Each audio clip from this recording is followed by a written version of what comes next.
lo que le contábamos en titulares a propósito de las cifras del COVID-19, hoy las autoridades reconocen preocupación ante una nueva alza de contagios del virus. De hecho, el Ministerio de Salud no descarta volver a medidas más estrictas para frenar el aumento. Vamos a conversar sobre la situación de la pandemia. Estamos en contacto con el infectólogo del Hospital Barros Luco, académico de la Universidad de Santiago, Ignacio Silva. Gracias por el contacto, doctor, muy amable.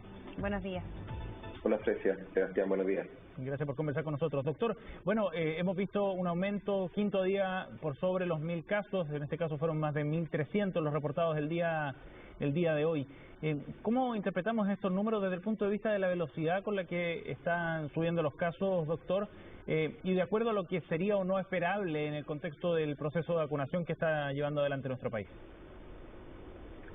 Sí, yo creo que este aumento de casos es significativo y nos tiene que servir como un llamado de atención, una alerta, para no descuidarnos y recordar que la pandemia no se ha acabado en el mundo y tampoco en el país. Que si bien los números pueden ser más alentadores en los meses anteriores, si es que no somos suficientemente responsables en adherir a las medidas de autocuidado básicas que ya conocemos, esta situación de estabilidad se nos puede escapar de las manos, como ha sucedido en otros países, y podemos enfrentarnos a nuevas olas de contagio.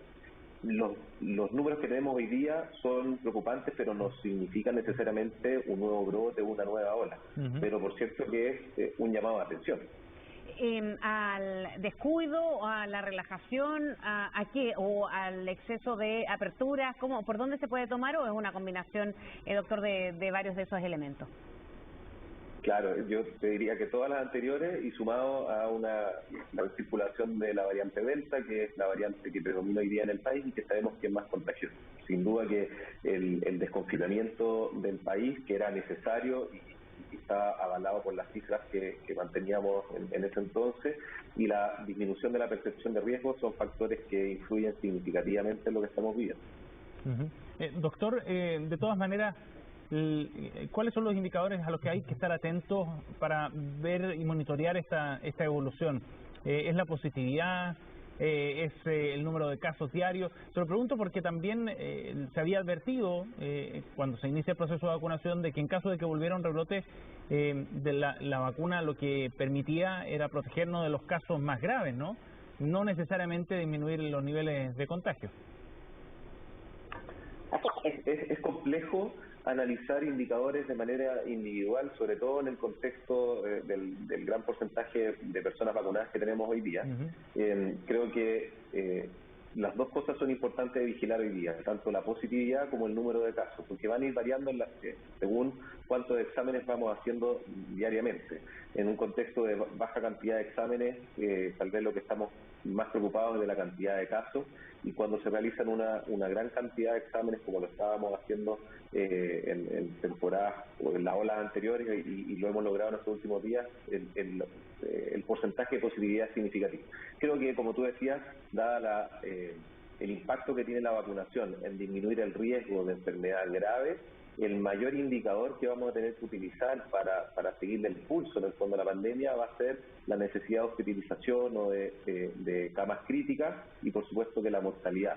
Es muy probable que en esta nueva ola, si es que nos enfrentamos a una nueva ola, la proporción de ingreso a UCI versus casos no va a ser la misma que vimos en olas anteriores, pero hay que tener precaución en el mensaje porque si bien la vacuna disminuye el riesgo de enfermedad grave, no lo elimina. Y en la medida que tengamos muchos casos, vamos a tener también muchos casos de enfermos graves. Menos que en olas anteriores, pero va a ser en el fondo proporcional. Mientras más casos, más personas graves, incluso estando vacunados. ¿No ve necesario o proyectarlo de alguna manera, doctor, en esta reconversión de camas que se hizo al inicio de la pandemia y que duró varios meses? Claro, yo creo que una de las cosas positivas que podemos rescatar de las olas anteriores es que en los servicios de salud, en el sistema público y privado, aprendimos cómo enfrentar estas necesidades de reconversión de camas. Ya tenemos personal capacitado, está cansado todavía, pero capacitado, y sabemos cuáles son las unidades que funcionan mejor. Lo importante es mantenerse alerta y si es que es necesario reconvertir camas, hacerlo de manera preventiva. hasta ahora no ha habido ninguna repercusión a nivel asistencial, pero hay que ir monitorizando estos indicadores y eventualmente sí puede ser necesario retomar esta conversión de camas de manera progresiva y a la luz de los indicadores epidemiológicos. Doctor, ¿sabemos quiénes son los que están hoy día en unidades de cuidados intensivos? ¿Son personas principalmente con su esquema de vacunación completo, sin vacunación? Se lo pregunto porque parece ser también un dato bien relevante para entender el momento que estamos viviendo, un momento epidemiológico. Sí, lo importante es que la mayoría de las personas en UCI no son pacientes con COVID. Eso es súper importante de considerar. Todavía un aumento importante en los ingresos por COVID, pero sí se han mantenido. Ahora, en la medida que tenemos una gran cantidad de población vacunada, la mayoría de las personas que ingresen a UCI van a ser vacunadas, porque es difícil encontrar una persona no vacunada. Lo que hay que comparar es de todas las personas no vacunadas, qué proporción ingresa a UCI, y de todas las personas vacunadas, qué proporción ingresa a UCI. Y ahí está la diferencia. O sea, la cantidad de personas que ingresen a UCI vacunadas va a ser siempre mayor porque más del 90% de la población chilena está vacunada. Pero proporcionalmente, la mayoría de las personas no vacunadas va a tener una evolución más grave y va a requerir UCI.